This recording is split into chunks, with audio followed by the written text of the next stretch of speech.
Máme tu ďalšieho motorkára. Je to síce z inej sorty, bez štuplov. Jaro, zdravím ťa, ahoj. Čaute. Chceli sme sa spýtať na tvoju sezónu nadchádzajúcu, celkovo čo chystáte. Vieme, že máte nejaký staronový projekt, tak by si nám to priblížil. Je to ohľadne motoškoly na ceste. Tak minulý rok sa nám podarilo vymysleť taký projekt, že učíme trošku ľudí naučiť novým veciam na motorke. Robíme to v spolupráci so Slovakia Ringom ako takým a Slovakia Racingom.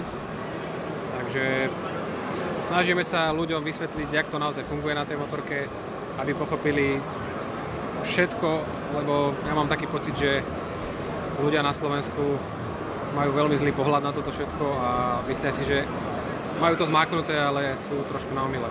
Pravda je inak, keď chytíš stopky v podstate asi na tej trati, tak všetko ukáže ten čas na kolo a myslím si, že ľudia sa majú čo od teba naučiť. Čo tam vlastne obnáša táto motoškola?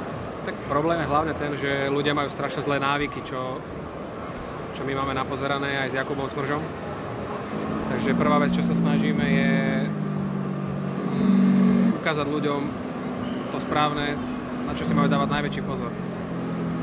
Všetci, čo to absolvovali, tak majú s tým veľmi dobrú odozvu od toho, takže dúfam, že sa nám to na budúci rok zase ešte o trošku podarí vylepšiť a bude to dobré. Takže spomínal si Kuba Smrž a ten určite tiež je známy širšej verejnosti, spolu robíte tento projekt, alebo ste tam vlastne šéf, trenéri, alebo jak by som to nazval, ľudí, určite inštruktori. Venuješ sa tomu aj ty, takže vieš, že v podstate ľudia, ktorí majú za sebou 20 rokov, tak tí majú čo k tomu povedať. Ja som konečne rád, že sa niekto našiel a je ochotný akceptovať toto, že nemôžu radiť ľudia, ktorí majú 2 roky na motorke, tak jak to býva bežné normálne. A to ešte v normálnej premávke? A ešte v normálnej premávke, takže na tomto okruhu to vzniklo. Škoda, že to nevzniklo už pred 5 rokmi, pretože mohlo to byť celé možno trošku ďalej, celý ten motošport, alebo... Tak máte ešte dlhú cestu pred sebou, však času je dosť. Podarilo sa nám zabezpečiť aj to, že nebude to len na jednom okruhu, alebo je to myslím, že na 3. Tretí. Aj Hungaroring, myslím, že 3. Takže je tam aj tá rôznorodosť nejaká, takže sľubujeme si od toho, že by to mohlo mať dobrý záujem medzi ľuďmi a keď každý potom na konci prizná, že mu to pomohlo, tak je to dôležité aj pre nás, aby sme ďalej makali, aby to bolo stále lepšie. Tak verím určite, že ich vy budete viesť tou správnou cestou, máte spáleného kopu benzínu, obidvaja.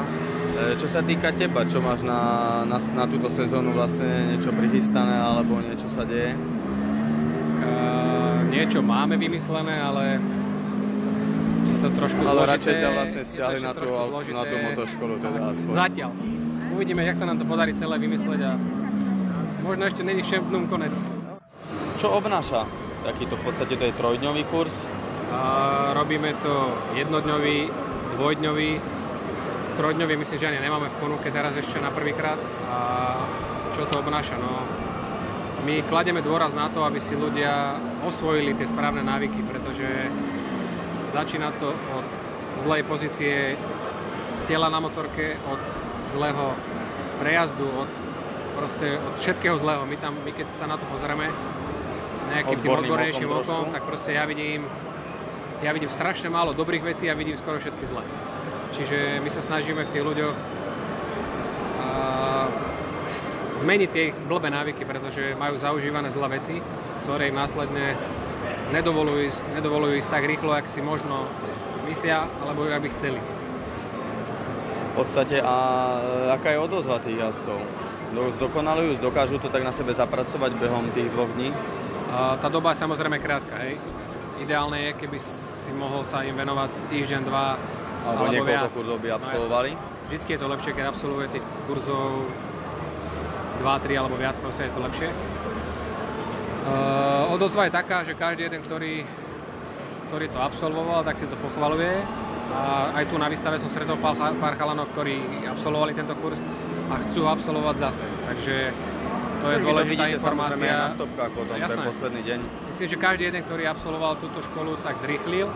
Ale my čo kladieme dôraz je na to, že sa zrýchluje v rámci väčšej bezpečnosti aby si tú motorku mal viac pod kontrolou, aby si Vedel, čo robiť v ktorej dokázal situácii. ísť rýchlo, nie len jedno kolo, ale proste dať ich po sebe konzistentne a dostať sa proste na nejakú lepšiu úroveň.